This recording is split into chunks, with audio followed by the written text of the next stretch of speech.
6 महीने हो गए इंतज़ार करते करते। आज सीधे सीधे बता भी दो, कब कर रहे हो हमसे शादी? अरे हम प्रॉमिस करते हैं, जैसे ही हमारा तलाक हो जाएगा ना, बस हम पूरी तरह तुम्हारे हैं। ये बात तो हम कब से सुनते आ रहे हैं। अरे तो अगर तलाक नहीं भी हुआ तो तुम्हें पूरी तरह खुश रखने की जिम्मेदारी हमारी, ठीक है? नहीं भी हुआ मतलब? तुम हमारे साथ सिर्फ मजे करना चाहते हो? तो जिंदगी में मजे के अलावा रखा ही क्या है? छोड़ो मुझे। बस एक दूसरे को खुशी देते रहो। देखो हम बताते कैसे, ऐसे। आज के बाद अपनी शक्ल मत दिखाना हमें। स्वीटी, मजे करेंगे, करो मजे, बदतमीज। स्वीटी।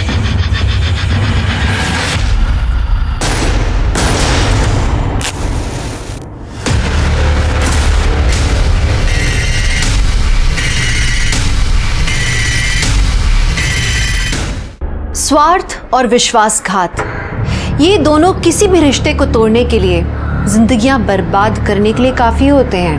किसी का चेहरा देखकर उसकी नीयत का पता नहीं लगाया जा सकता। कभी कभी एक बड़ा सीधा साधा सा दिखने वाला इंसान भी भयानक वारदातों को अंजाम दे सकता है। ऐसी वारदातें जिनकी हम कल्पना भी नहीं कर सकते। आज की कहानी ऐसे ही दगाबाजों और उनकी चपेट में आई मासूम जिंदगियों की है।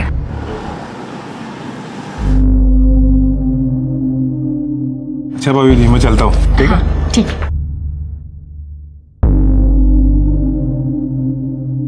उड़ा लिए गुलछर्रे अपने बॉयफ्रेंड के साथ।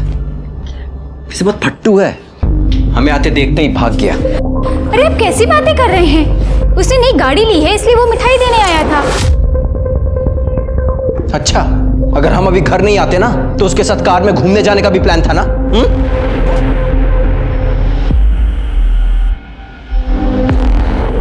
पिंकी बेटा तुम अंदर जाओ।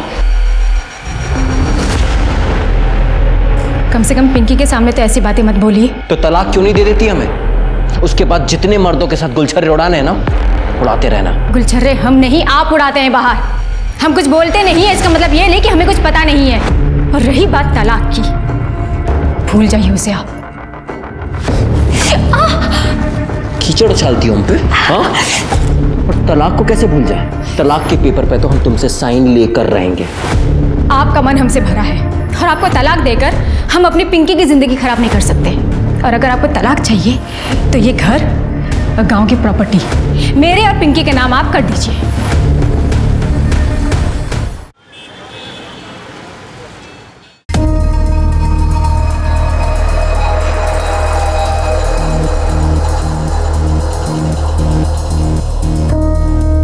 मनीषा! दीपक!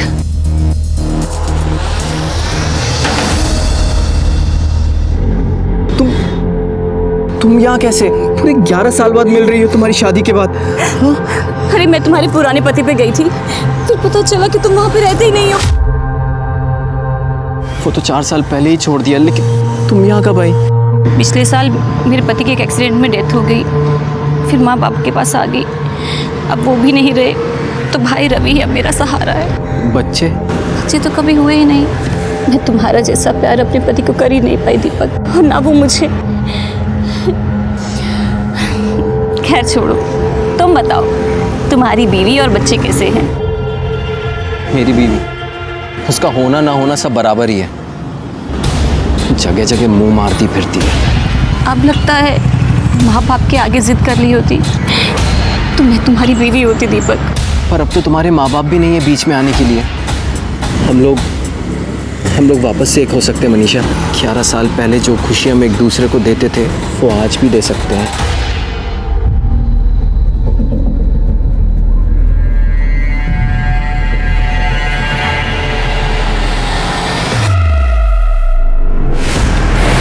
सुनिए जी? आपके पति दीपक वर्मा है ना जी? आपके पति को हार्ट अटैक आया है। क्या? उनको यहाँ के गवर्नमेंट हॉस्पिटल में एडमिट किया मैंने। आप कौन है? मैं उनके ऑफिस में काम करता हूँ, उन्होंने मुझे आपको लाने के लिए भेजा है। जल्दी आइए आइए। सीट बेल्ट बांध लो आप।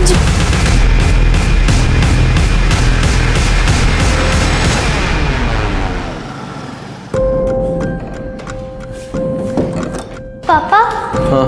माँ कहाँ है? वो कब आएंगी? कब गई थी? दोपहर में। वो फोन घर पे भूल के गई है। आने तो उसको बताता हूँ अभी। आ गई। तुम यहाँ क्या कर रही हो मनीषा?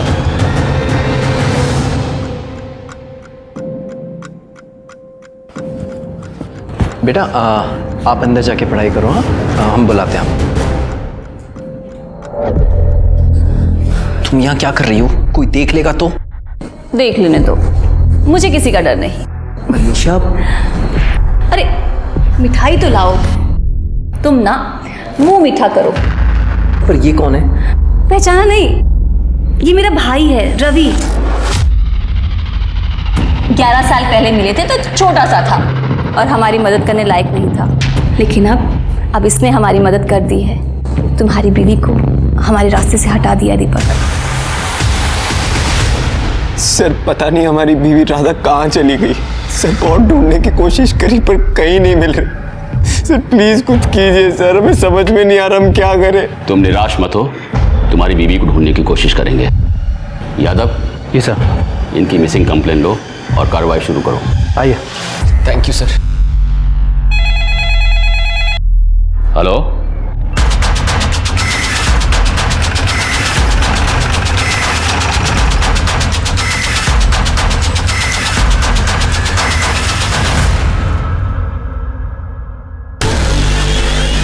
आसपास देखो कुछ मिलता है? सर बॉडी आधी जली हुई है, चेहरा भी काफ़ी बिगड़ चुका है। ऐसा लगता है किसी ने पहचान मिटाने की कोशिश की है।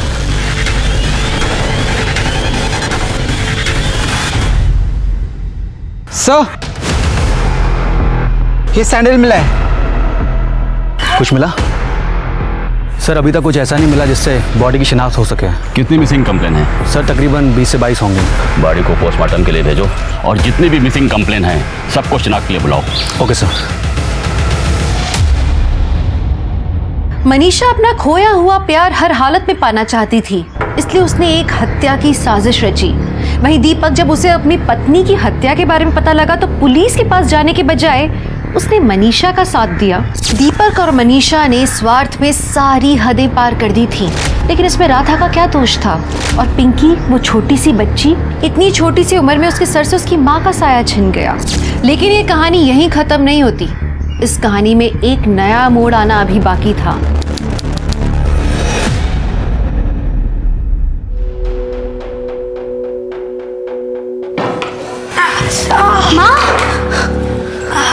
माँ, कितनी बार कहा है आपको? हमें बुलाया करो ना, हम हैं ना।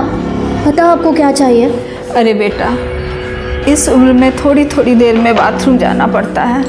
अब तुझे बार बार तकलीफ देना अच्छा नहीं लगता है। माँ, आपने ऐसे कैसे सोचा? बेटी है तुम्हारी, आप हक से बोलो। जिंदगी भर हमें तो तुम्हें संभालना है। आइए आराम से।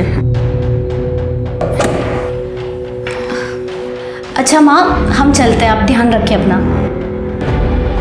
ये लो सामान की लिस्ट, आगे से खुद ही जाना सामान लाने के लिए। इतनी बड़ी लिस्ट थमा दी। प्रकाश, ये बाकी के पैसे कहाँ हैं? वो तो खर्च हो गए।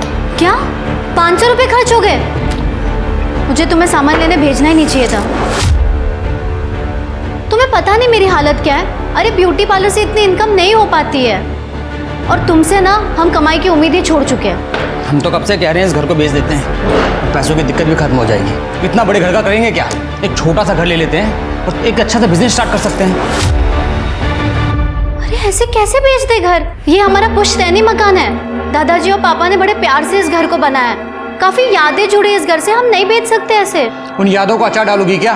माँ की तबीयत देखिए, दिन ब दिन बिगड़ती जा रही है। जहाँ भी बैठती है वहाँ पे कपड़े गंदे कर देती है। कम से कम उन पैसों से माँ के लिए एक अच्छी नर्स रख सकते हैं। प्रकाश, अगर तू नौकरी कर लेना तो भी इस घर की हालत सही हो सकती है, समझा? हाँ, मेरे काम करने से सब ठीक हो जाएगा, पर ये घर मत बेचना। तो फिर से शुरू हो गया, और मेरे जीते जी ये घर नहीं बिकेगा, समझे?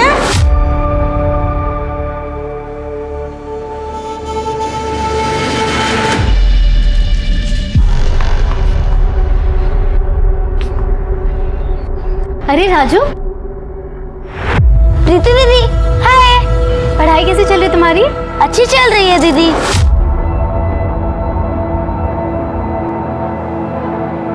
ये लो तुम्हारी चॉकलेट। थैंक यू दीदी। ए, क्या कर रहा है उधर? स्कूल नहीं जाना? चल अंदर जा और जाके तैयार कर। ए, है क्या हाथ में? क्या ये? चॉकलेट। कितनी बार कहा है अजनबी लोगों से कुछ मत लिया कर। समझ में नहीं आती बात एक बार में। चल अंदर।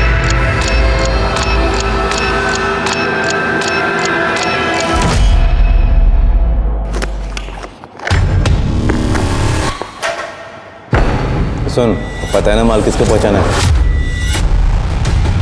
पता है चाचा, लेकिन कल तो ऐसा लग रहा था कि पुलिस वाले अंकल हमें पकड़ लेंगे। चुप कर। छोटे बच्चे पर कोई शक नहीं करता।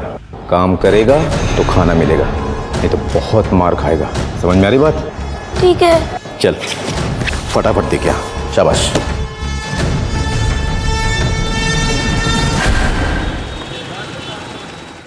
खा बेटा। अरे प्रीति, आओ बेटा आओ, तुम्हारी राह देख रहे थे। नमस्ते बुआ जी। नमस्ते बेटा। नमस्ते फूफा जी। खुश रहो बेटा। हाय विनोद भैया।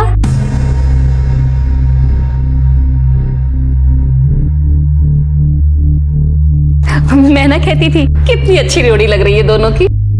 जोड़ी? ये सब क्या चल रहा है माँ? हमें कुछ समझ नहीं आया। अरे प्रीति बैठ बैठ। वो क्या है ना प्रीति, विनोद हमें बहुत पहले से कह रहा है कि हमको प्रीति से ही शादी करनी है। हमें तो कोई ऐतराज नहीं है। लेकिन माँ हमें ऐतराज है। विनोद हमारा कजिन भाई है, बचपन से उसे भैया कहते आ रहे। अब ये अचानक से पति कैसे मान लूं मैं? सब जानते हैं कि विनोद हमरे जेठ का लड़का है। उनके स्वर्गवास होने के बाद हमने विनोद को गोद ले लिया था। अरे तुम्हारा भैया कहाँ से हुआ? अब कितना अच्छा रिश्ता है ना, घर की बात घर में रहेगी। ये सब हमसे नहीं हो पाएगा। प्रीति प्रीति बेटा, अचानक ये सब बात सुन के परेशान हो गई होगी। थोड़ा वक्त दो उसको सोचने के लिए। तू बैठ बेटा। ए प्रकाश उठ, ले ले समोसा खा। बैठ बैठ बैठ। घनश्याम क्या से लाया हूँ, बहुत पसंद है ना तुझे, खा। प्रीति, तुम शादी के लिए इनकार क्यों कर रही हो? तुमको पता है ना, हम तुमको बचपन से पसंद करते हैं। बचपन में खेल में हर बार तुम हमारी पत्नी बनती थी। तब की बात और थी, खेल था वो। हमने तुम्हें कभी उस नजर से देखा ही नहीं है। देखो प्रीति, मेरा दिल मत तोड़। तुम्हें चाहिए तो और समय ले लो। हम सब सोच समझ कर ही कह रहे। बहुत हो गया तुम्हारा नौटंकी। अगर तुमको शादी नहीं करनी है ना तो ये घर बेच दो। ये घर हमारे भैया और पापा का है, इसमें हमारा भी हिस्सा निकलता है। सुन रही है ना आप? हमको हमारा हिस्सा चाहिए। ये सब कह के काहे को बात बढ़ा रही हो? देखो कितने परेशान हो गए तुम। दिमाग थोड़ा शांत रखा करो, सब ठीक हो जाएगा। अब प्रीति को भी थोड़ा वक्त दो सोचने के लिए। जल्दी क्या है? अब खाओ बेटा, तुम समोसा खाओ। लो लो, अरे खाओ बेटा।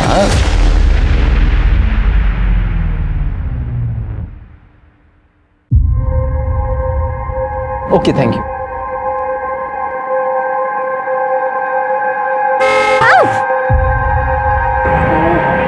I am sorry. आपको चोट तो नहीं लगी ना?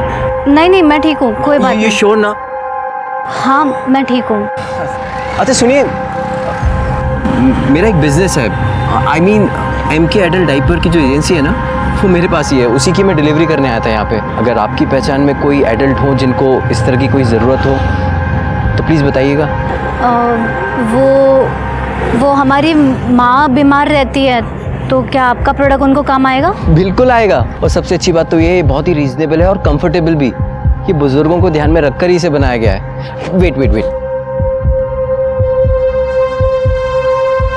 ये लीजिए। ठीक है, कितने पैसे हुए? अरे नहीं, ये तो सैंपल है। आप इसे लेकर जाइए, अपनी मम्मी को बोलिए इसे इस्तेमाल करें। अगर वो कंफर्टेबल होंगी तो नेक्स्ट ऑर्डर आप जब देंगी ना तब मैं पेमेंट ले लूँगा। ओके, ठीक है, थैंक यू। आपका पता?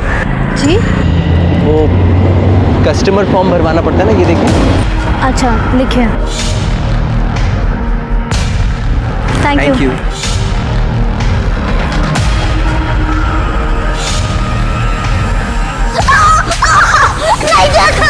क्यों नहीं मानता मेरी बात? क्यों नहीं मानता मेरी बात? जो बोलने को करेगा करेगा ना। राजू, क्यों मारा इसे? क्या किया इसने? तो फिर आगे टांग अड़ानी? ये हमारा मामला आ जाता है। छोड़ इसे। इस पे ना दोबारा हाथ मत उठाना, वरना ना पुलिस को बुलाऊंगी। पता है ना, बच्चों के साथ मारपीट करना गैर कानूनी है।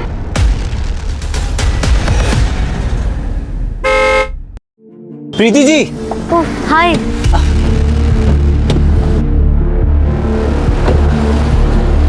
कैसी हैं आप? मैं बिल्कुल ठीक हूँ। और आंटी जी की तबीयत? माँ भी ठीक है। और हाँ, वो डायपर्स की वजह से काफी सुकून है उनको। Thank God. वो मैं यहाँ पे खाने के लिए आया था। यहाँ बहुत अच्छा पूरी भाजी का स्टॉल है, बहुत फेमस है। आप खाएंगी मेरे साथ? नहीं थैंक यू। क्या नहीं, आइए ना प्लीज, बैठिए। चलते। अरे प्लीज चलिए ना, वैसे भी अकेले खाने का मन नहीं होता है। प्लीज। खाने तुमको अच्छा नहीं लग रहा है क्या? नहीं, काफी अच्छा है। और तुम्हारी फैमिली में कौन कौन है? माँ है और भाई है बस। पापा कुछ साल पहले गुजर गए थे। और आपकी फैमिली में कौन कौन है? मेरी जिंदगी में बताने लायक ऐसा कुछ है नहीं। माँ बाप बचपन में ही गुजर गए थे। और बीवी बच्चे? मैं तो खुद अभी बच्चा हूँ। वैसे कोई लड़की मिली ही नहीं आज तक, लेकिन हाँ, जिस दिन मिलेगी ना उस दिन डायरेक्ट शादी ही कर लो। प्रीति? विनोद? कौन है? विनोद? विनोद? अरे निकल रहा हूँ ना, 1 मिनट। विनोद? क्या हुआ? क्या कौन है तू? क्या करता है इसके साथ? हमारी होने वाली बीवी है, समझ गए? विनोद, ये क्या बदतमीजी है? ये सेल्समैन है। हमने माँ के लिए डायपर भी इनसे लिए थे। हम जानते हैं इन्हें। मिल गए थे तो पूरी भाजी खाने आए थे बस। पूरी भाजी? प्रकाश, लेके जा इसको। चल हम करवाते हैं तेरी आज की। चल बैठ। क्या देख रहे हो बे? प्रीति के आसपास भी नजर आए ना, जिंदा गाड़ देंगे तुमको। ये जो डायपर लेके घूमते रहते हो ना, वो तुम्ही को पहनना पड़ेगा, समझ गए? चल निकल।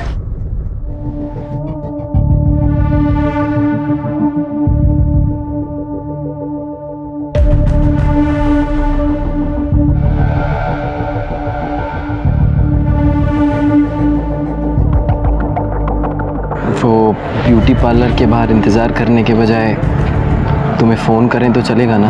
हाँ चलेगा, लेकिन मैं तुम्हें दूसरा नंबर देती हूँ। वो क्या ना, विनोद मेरा फ़ोन चेक करता है। ठीक है, और हमारा पुराना नंबर भी ना बंद हो गया है, तो हम तुम्हें नए नंबर से फ़ोन करेंगे। ठीक है? ठीक है।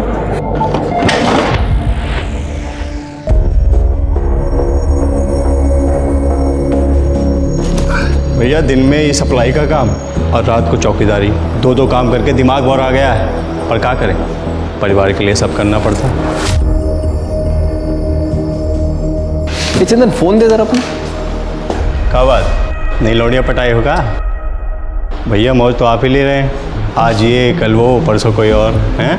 हाँ, वो हम मनोहर लॉज जा रहे थे क्लाइंट से मिलने के लिए। अगर तुम फ्री हो तो वहीं आ जाओ, वहीं से फिर घूमने चलेंगे।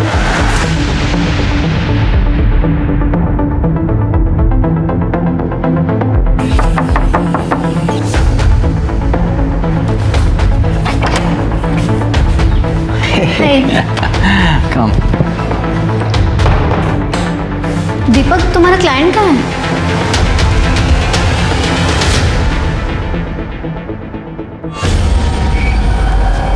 शरबत बोला था, पानी नहीं। एक काम तुझसे ठीक से नहीं होता है। आंटी, वो शरबत खत्म हो गया था। चलो पैर दबाओ अब। आंटी, मैं बहुत थक गई हूँ। अब मुझे भी स्कूल का होमवर्क भी करना है। कामचोर कहीं की। स्कूल का होमवर्क भी करना है। पढ़ लिख कर लाट साहब बनेगी क्या?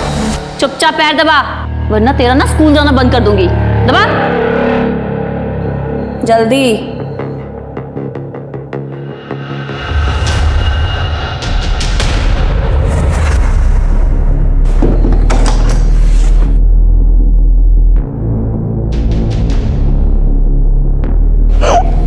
क्या हुआ? पापा, आंटी मुझसे बहुत काम करवाती है। मुझे होमवर्क भी नहीं करने देती। बेटा, वो तुम्हारी माँ है, माँ की तो सेवा करनी चाहिए ना। चलो जाओ, अभी अंदर जाओ, और आगे से ना इन सब बातों के लिए मुझे परेशान मत करना, ठीक है? चलो जाओ। आज भी खाना बाहर से खाकर आए हो दीपक? अरे आज भी ज़्यादा काम था इसलिए बाहर ही खा लिया। दीपक, जब से मैं प्रेग्नेंट हुई हूँ तुम मुझे अच्छी तरह देखते भी नहीं हो। तुम्हारा कहीं बाहर चक्कर तो नहीं चल रहा है ना? कितना शक करती हो तुम? हम अभी भी सिर्फ तुमसे प्यार करते हैं, और अगर सबूत चाहिए तो चलो अंदर। अरे इस हालत में नहीं दीपक, डॉक्टर ने मना किया है। तुम्हारे ना यही नखरे पसंद नहीं है मुझे। दीपक!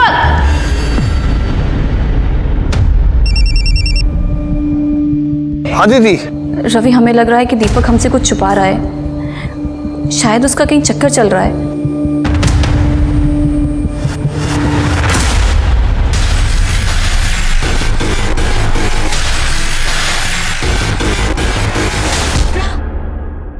सर, हमारी बहन प्रीति कल शाम से घर नहीं आई है। उसके ब्यूटी पार्लर से पता चला है कि वो कल 6 बजे वहाँ से निकल चुकी थी।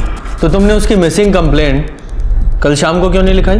पुलिस 24 घंटे से पहले मिसिंग कंप्लेंट लिखती कहाँ है? प्रीति रोज कितने बजे घर आती है? वैसे तो सर वो 8 बजे तक आ जाती थी, लेकिन अभी कुछ दिनों से थोड़ा सा लेट आ रही थी। क्यों? शायद उसका किसी के साथ अफेयर चल रहा था। किसके साथ? पता नहीं सर, मैंने कभी पूछा नहीं। शर्मा, प्रीति की डिटेल्स इनसे ले लो। सर। तुम्हें किसी पे शक है? प्रीति का किसी से कोई झगड़ा या अनबन थी? विनोद कहने के लिए हमारा कज़न है, वो प्रीति से शादी करना चाहता है, पर प्रीति उसे शादी नहीं करना चाहती है। विनोद, हम तो प्रीति से 2 दिन पहले मिले थे, हमको क्या पता वो कहाँ है। हमने सुना है तो प्रीति को बहुत परेशान करता है, बहुत चिल्लाता है उस पर। सर, प्रीति को तो हम अपने घर की बहू बनाना चाहते हैं, हमें भी उसकी फिक्र है, और आप हम ही से सवाल पूछ रहे हैं। अब प्रीति की माँ अनुराधा का फोन भी आया था, वो बहुत परेशान है। आप प्रीति को ढूंढिए, बड़ी मेहरबानी होगी आपकी। सर, प्रीति की मोबाइल रिकॉर्ड्स, उसके मोबाइल की लास्ट लोकेशन संगटा जंगल के आसपास की है, जिसके बाद उसका फ़ोन स्विच ऑफ हो गया। सर, कॉल रिकॉर्ड्स में भी कुछ सस्पिशियस नहीं मिला है, ना कोई लेट नाइट कॉल्स, ना कोई ऐसे कॉल जिस पे बहुत देर तक बातें हुई। सभी कॉल्स या तो काम से रिलेटेड थी या तो फैमिली के साथ। सर, संगटा जंगल में एक लाश मिली है।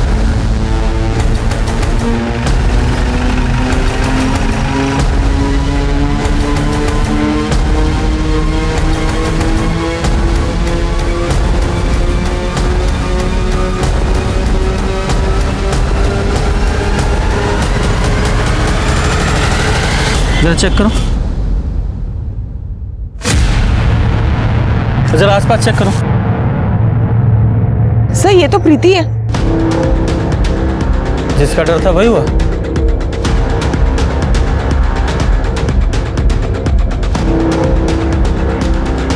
सर, इसका सिर फटा हुआ है, शायद किसी भारी चीज से वार किया गया है। सर, ये सैंडल देखिए, मतलब वो सैंडल भी प्रीति की थी, और वो यहाँ से कुछ दूरी पे मिली। सर, वहाँ से यहाँ तक घसीटे जाने का, खींचने का कोई भी निशान नहीं है, मतलब बहुत ज़्यादा चांसेस है प्रीति यहाँ भागकर पहुँची।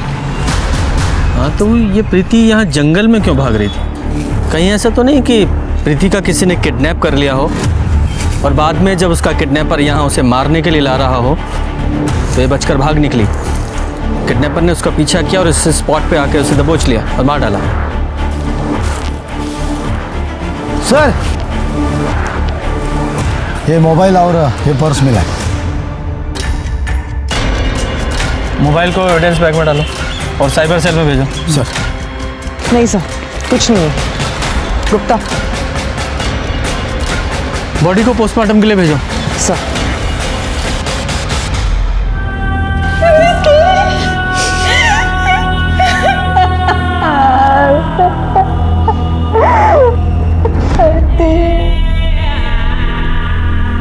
सर, प्रीति की पोस्टमार्टम रिपोर्ट के मुताबिक उसकी मौत 22 फरवरी की रात 6 से 9 बजे के बीच हुई है। मौत की वजह सर पे भारी चीज़, मतलब हथौड़े जैसी किसी चीज़ से कई बार वार किया गया है। शर्मा, प्रीति की 22 फरवरी की सारी टावर लोकेशन निकालो, और सीसीटीवी फुटेज का क्या हुआ? सर, जंगल के आसपास तो कोई सीसीटीवी कैमरा नहीं मिला। प्रीति के घर के आसपास कुछ कैमरास मिले हैं, एक टीम उसकी फुटेजेस को खंगाल रही है। सर, हमने प्रीति की ब्यूटी पार्लर क्रॉस चेक किया, लेकिन प्रीति अपने पार्लर से करीब 6 बजे के आसपास निकल गई थी। फिर वो संगठा के जंगल में कैसे पहुंची? शर्मा, उस एरिया के जितने भी हिस्ट्री शीटर हैं सबको उठाओ।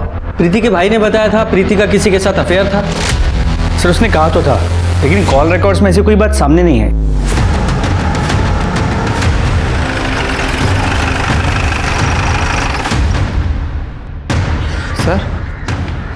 माँ, घर की तलाशी लो। सर क्या ढूंढ रहे हैं साहब? किस चीज़ की तलाशी? सर क्या ढूंढ रहे हैं आप? तलाशी के बाद बताते हैं।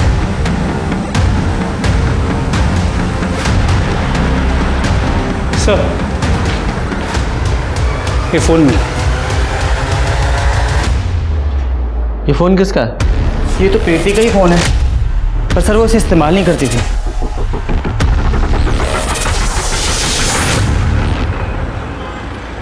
ठीक है सर प्रीति के पुराने फ़ोन को चेक किया। पिछले 1 महीने से वो सिर्फ एक नंबर से बात कर रही थी। सर वो नंबर किसी चंदन मिश्रा के नाम पे रजिस्टर्ड है। उठा के लाओ उस चंदन मिश्रा को। सर मैम हमने कुछ नहीं किया है। साहब उस दीपक सिन्हा का अफेयर चालू था प्रीति के साथ। उससे बात करने के लिए वो हमारा फ़ोन इस्तेमाल करता था। कभी कभी तो खुद ही जेब से निकाल लेता था साहब। पुरानी जान पहचान थी तो हमने मना भी नहीं किया। इसके अलावा हम कुछ नहीं जानते साहब। हमने कुछ नहीं किया साहब। कुछ अच्छी कहानी है। कहानी नहीं है साहब। ये देखिए साहब, ये है दीपक सिन्हा। शर्मा, इस दीपक सिन्हा की पूरी डिटेल्स निकालो।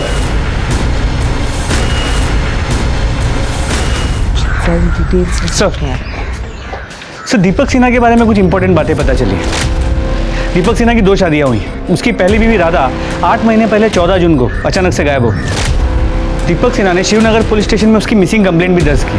लेकिन सर ताज्जुब की बात यह है कि राधा के गायब होने के 1 महीने के अंदर दीपक ने दूसरी शादी कर ली, मनीषा के साथ। इंटरेस्टिंग। सर अभी दीपक मनीषा और अपनी पहली बीवी से हुई बेटी पिंकी, उनके साथ शिवनगर में ही रहता है। शर्मा, शिवनगर पुलिस स्टेशन में जाके पता करो कि राधा मिसिंग केस का क्या हुआ। सर जिस दिन दीपक ने राधा की मिसिंग कंप्लेन लिखाई थी, उस दिन कमला नगर में एक जली हुई लाश मिली थी। चेहरा पूरी तरह जला हुआ था। पोस्टमार्टम रिपोर्ट से पता चला 25 से 30 साल की औरत थी। गला घोंटकर उसको मारा गया। मैंने कुछ लोगों को बुलाया था बॉडी की शिनाख्त के लिए। हमें बॉडी के पास चप्पल मिली है, आप देखिए। क्या आप जानते हैं इसे? बॉडी के पास हमें चप्पल मिली है, क्या आप लोग इसे पहचानते हैं? ये तो शुभांगी की चप्पल है। शुभांगी, हमारी बेटी की लाश। नहीं सर ये हमारी बीवी नहीं है सर ये इन्हीं की बेटी होगी सर। पता नहीं हमारी राधा के साल में होगी। राधा मिसिंग केस तो अभी भी ओपन है, लेकिन राधा का अभी तक कुछ पता नहीं चला। आपने बॉडी की डीएनए टेस्ट करवाई थी? नहीं, हमने डीएनए सैंपल लिया था, लेकिन चौबे फैमिली ने जब बॉडी की शिनाख्त कर ली तो हम लोगों ने बॉडी उनको सौंप दी। वेरी गुड शर्मा, ये डीएनए प्रिजर्व है। ये तो हमारे लिए बहुत अच्छी खबर है। इस चौबे दंपति को ढूंढो, उनकी ज़रूरत पड़ेगी। तब तक मैं इस दीपक की खबर लेता हूँ। Okay sir. प्रीति? कौन प्रीति सर? मैं किसी प्रीति को नहीं जानता सर। नाटक बंद कर। वो चंदन है ना तेरा सिक्योरिटी वाला, सब उगल दिया उसने। तेरा अफेयर था ना प्रीति के साथ। दीपक, ये सब क्या है? इंस्पेक्टर सर क्या बोल रहे हैं? 22 फरवरी की शाम को 6 से 8 बजे के बीच कहाँ था तू? मैं तो ऑफिस में ही था सर। अच्छा, क्या सबूत है? सर सबूत तो हम खुद हैं सर। हमारा प्रीति के खून से कुछ लेना देना नहीं है सर। मैंने खून कब कहा? मैंने तो ऐसा कोई आरोप नहीं लगाया।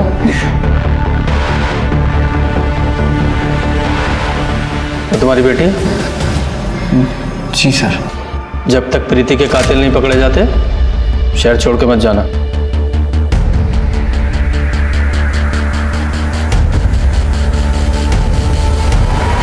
आपकी बेटी शुभांगी के केस के बारे में आपसे बात करनी थी। उसका कोई फोटो है आपके पास? जी सर, हम बहुत परेशान थे। हमने उस चप्पल को देखकर उस जली हुई लाश को अपनी बेटी मान लिया था। लेकिन सर, हमें लगता है कि हमारी बेटी आज भी जिंदा है। ऐसा क्यों लगता है आपको? पिछली दिवाली को एक फ़ोन आया था और उस फ़ोन पे एक लड़की के रोने की आवाज़ आ रही थी। और सर वो लड़की मुझे पापा बोल रही थी। लेकिन सर अचानक से ही कॉल कट गया। हमने उस नंबर पर कई बार कॉल किए पर किसी ने फ़ोन नहीं उठाया। हमें लगा ये हमारा वहम है। उस वक्त भी हमें शक था कि शुभांगी किसी लड़के के साथ भाग गई है। पूजा, जरा चेक करो इन लोगों का शक सही है या नहीं। सर। शर्मा, इन दोनों के डीएनए सैंपल ले लो और जरा मैच करा के देखो। सर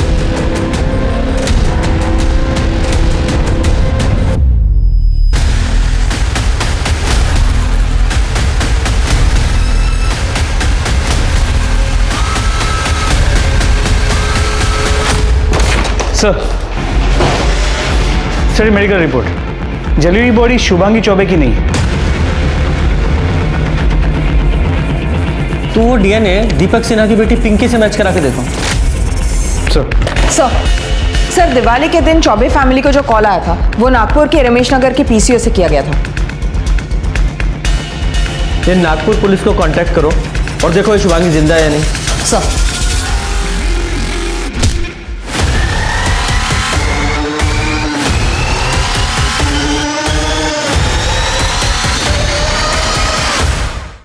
लीजिए भाभी, खाना खा लीजिए। ऐसे कब तक चलेगा भाभी? ऐसे में आपकी तबीयत और खराब हो जाएगी। खा लीजिए। अब भगवान की इच्छा के आगे किसका जोर चला है भाभी जी। हम भी तो प्रीति को अपने घर की बहू बनाने का सपना देख रहे थे, सब मिट्टी में मिल गया। जिसने भी ये किया है भगवान माफ नहीं करेगा उसको। जाने वाले के साथ मरा तो नहीं जाता ना। हम है, प्रकाश है, हम सब आपका ख्याल रखेंगे। वैसे प्रकाश है कहाँ? हाँ ठीक है, जाओ जरा आसपास चेक करो, बॉडी चेक करो।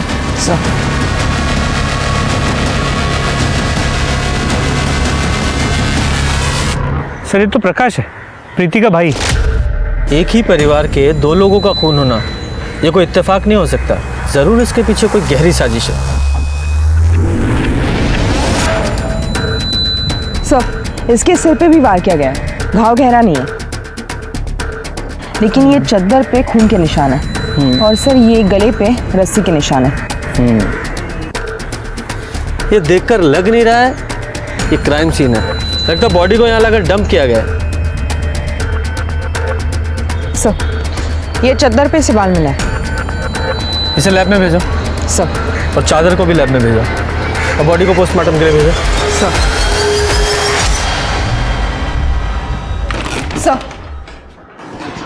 सर नागपुर पुलिस ने इंक्वायरी की है, हमारा शक सही निकला। शुभांगी नागपुर में रहती है अपने पति के साथ। ये रही उन दोनों की फोटो। सर शुभांगी ने कबूल किया कि उसके माँ बाप इस शादी के खिलाफ थे, इसलिए वो गोरखपुर से नागपुर भाग गई थी। Good job.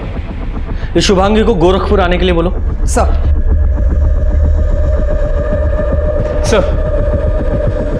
उस जली हुई बॉडी का डीएनए दीपक की बेटी पिंकी के डीएनए से 50% मैच करता है। वो बॉडी राधा की ही थी। सर एक और सस्पिशियस बात पता चली, दीपक और उसकी दूसरी बीवी मनीषा बहुत पुराने आशिक हैं, और मनीषा का भाई रवि हिस्ट्री शीटर है, मारपीट के केस में अंदर जा चुका है। ये दीपक सिन्हा ने अपनी पत्नी राधा की मिसिंग कंप्लेंट 14 जून 2019 को दर्ज की थी ना? जी सर। ये मनीषा और उसके भाई रवि की 14 जून 2019 की डिटेल्स निकालो। चल बैठिए। मैम आपको कोई गलतफहमी हुई है। मैं प्रेग्नेंट हूँ और इस हालत में मैं किसी का खून कैसे कर सकती हूँ? और वैसे भी उस दिन तो मैं डॉक्टर के पास गई थी। चुप, एकदम चुप रहे। 8 महीने पहले शिवनगर पुलिस को जिस औरत की जली हुई लाश मिली थी वो तेरी बीवी राधा की थी, और ये बात साबित हो चुकी है। तू बताएगा या तेरे हलक से निकलवाऊं? साहब हमने नहीं मारा उसको, साहब इसने मारा है उसको। साहब झूठ बोल रही है साहब, मैंने किसी को नहीं मारा साहब। 14 जून जिस दिन राधा का मर्डर हुआ, तेरे मोबाइल के टॉवर की लोकेशन उसी एरिया की थी जहां में उस औरत की जली हुई बॉडी मिली थी। पूरी इन्फॉर्मेशन है हमारे पास। साहब हमने कहा था ना, साहब यही खूनी है साहब। साले कमीने तेरे लिए किया मैंने सब कुछ, ये हमारे लिए किया, अपनी बहन के लिए किया। हमने कहा था राधा को मारने के लिए। मेरी बहन के नाम लगा तू। से बीच में अब ये भी बताओ कि प्रीति और प्रकाश को क्यों मारा? साहब हम तो प्रीति से प्यार करते थे, हम क्यों मारेंगे उसको? साहब इसने ही मारा है साहब प्रीति को भी। अच्छा प्यार करता था तू? पहली बीवी को मारकर दूसरी शादी की, और दूसरी बीवी के होते हुए तीसरी लड़की के पीछे पड़ा था तू। अगर तू प्रीति की जिंदगी में नहीं आता तो ये उसे नहीं मारता, जिंदा होती वो आज।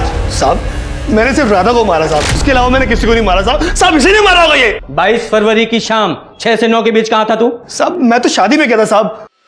और तू कहाँ था? हम ऑफिस में थे साहब। शर्मा, जरा पता लगाओ कितना सच बोल रहे हैं दोनों। और गुप्ता, जरा अच्छे से खातिरदारी करो इनकी। नहीं साहब, नहीं साहब, हमने कुछ नहीं किया साहब। जाने दो प्रीति से।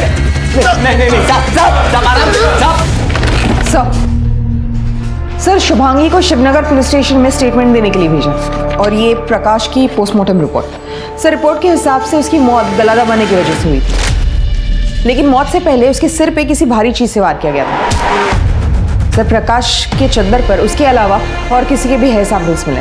सर आनंद नगर में जो सीसीटीवी कैमरास मिले थे उनमें से 2 कैमरा की फुटेज में कुछ ऐसा मिला है जो काफ़ी सस्पिशियस है। दिखाओ। सर ये देखिए, प्रीति इस कैमरा के सामने से करीब 6:35 पे गुजर रही है और इस कैमरा के सामने वो करीब 7 बजे पहुंच रही है। मतलब सर उसे 25 मिनट लगे, लेकिन जब हमने इसके पहले के दिनों की फुटेज को कंपेयर किया तो ये डिस्टेंस कवर करने के लिए वो सिर्फ 10 मिनट ले रही थी। मतलब 15 मिनट के लिए ये प्रीति कहीं रुकी थी। लेकिन सर उस रास्ते पे सिर्फ एक बंद घर है, वहाँ क्या करने गई हो? अब ये तो पता लगाना पड़ेगा।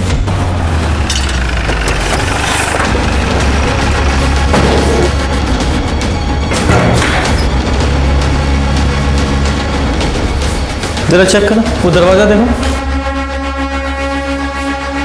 चलो जरा चेक करो।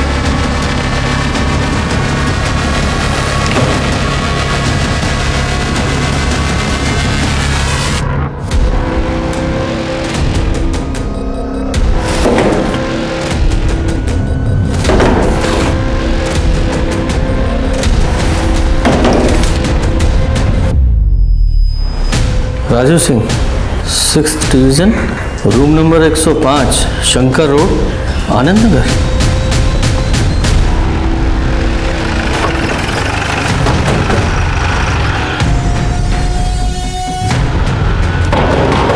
कौन है? बोलो। दरवाजा तोड़ दोगी? तलाशी लो जरा। सर हुआ क्या सर? ये क्या हो रहा है सर? ये सर मैं इज्जतदार आदमी हूँ, आप ऐसा कर नहीं सकते। इज्जतदार आदमी है तू?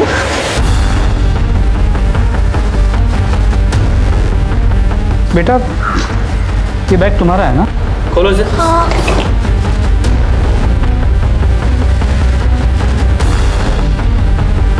तुम्हारे बैग में ये कट्टा कहाँ से आया? पता ना कहाँ से आया। कट्टे स्मगल करने के लिए बच्चे का इस्तेमाल करता है तू? हाँ? बोल बोल। सर ये देखिए क्या मिला। इज्जतदार आदमी है तू? ये है तेरी इज्जत? बेटा जरा 22 तारीख को प्रीति दीदी से मिले थे। हाँ। अरे राजू, इस समय स्कूल के कपड़े में और ये स्कूल बैग लेकर कहाँ जा रहा है? अरे भाग क्यों रहा है? तेरा बैग क्यों इतना भारी है? क्या है इसमें? ये कट्टा ये तेरे पास कैसे आया? तेरे चाचू ने दिया ना तुझे ये? हाँ। आज तो मैं उसका बंदोबस्त करके रहूंगी, उसे जेल भिजवाऊंगी। चाचा प्रीति दीदी को पसंद नहीं करते थे और प्रीति दीदी को गालियां देते थे। प्रीति के पुलिस में कंप्लेंट करने से पहले मार दिया उसको तूने। अरे साहब मैं उस दिन उससे मिला ही नहीं, मैं पूरा दिन अपने घर में था। पता ना तेरा चाचा कहाँ था। वो क्या बताएगा? तू कितना सच बोल रहा है सब पता चल जाएगा। थाने चल के तेरे हलक में से उगलवाएंगे। लेके चलो इसे। हेलो, ठीक है हम देखते हैं। सर मुन्ना खबरी का फ़ोन था। आनंद नगर के मनोहर लॉज में हर कमरे में कैमरा लगे हुए हैं, वहाँ कपल्स आते तो उनकी रिकॉर्डिंग की जाए।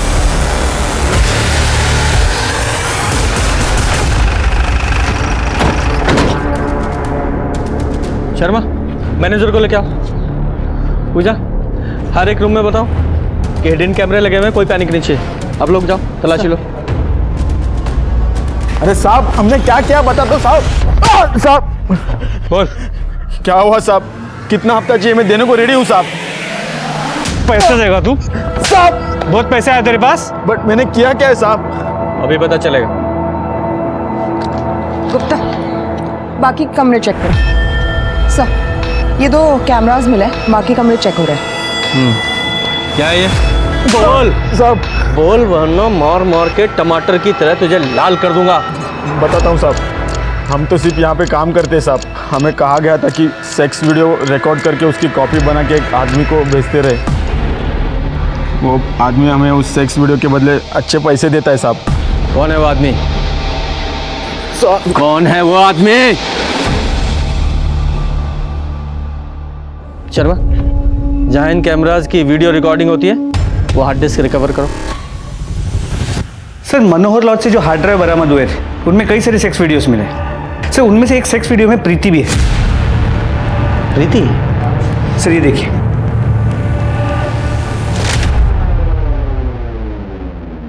कोई नहीं है, सिर्फ मैं हूं तुम्हारा आशिक। प्लीज दीपक, ये सब मत करो। अरे प्रीति, प्यार करते हैं हम तुमसे, और कुछ नहीं होगा। दीपक प्लीज दूर जाओ। कुछ नहीं होगा प्रीति, मैं बोल रहा हूँ। दीपक मुझे छोड़ो।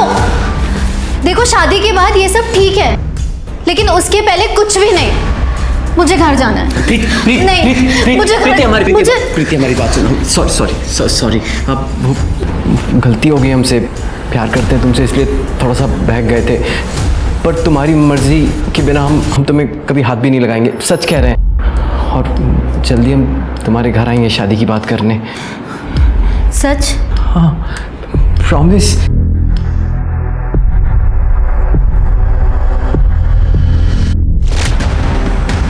उठा के लाओ इन मर्डर्स के मास्टरमाइंड को। सर,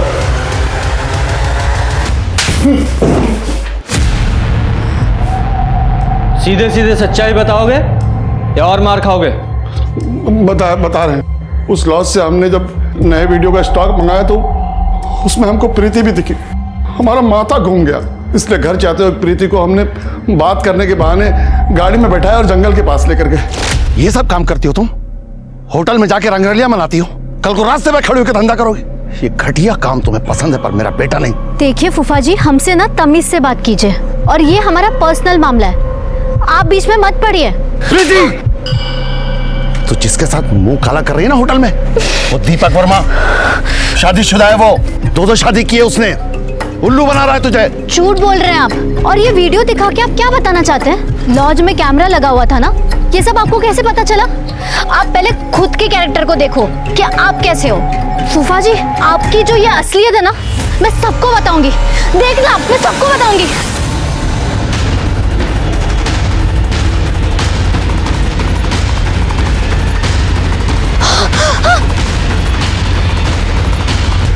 ये बात हमने अपनी बीवी को बता दी। पहले तो ये हम पे बहुत गुस्सा हुई, फिर इसको बदनामी का डर लगा तो। सुनो जी, हमको ना ये शहर छोड़कर चले जाना चाहिए। अरे पुलिस वाला बहुत होशियार होते हैं, अगर उनको पता चल गया कि प्रीति का खून आपने किया है तो जिंदगी भर जेल में सड़ोगे फिर। कितनी बार तुमसे कहा है कि ये बातें मुंह से मत निकाला करो। हमने मारा प्रीति को। देखो देखो देखो प्रकाश, हम पुलिस के पास जाएंगे और सब कुछ सच सच बता देंगे। हमारी बात सुनो ना प्रकाश, हम समझा रहे ना तुमको क्या हुआ था। हम उसकी लाश चादर में लपेट कर लेकर गए, और जब फेंकने लगे तो हमको चादर पे खून लगा हुआ दिखा, इसलिए हमने चादर भी वहीं छोड़ दी। अब वही चादर तुम्हें फांसी के फंदे तक पहुंचाएगी। उस चादर पे तुम्हारे बाल मिले हमें।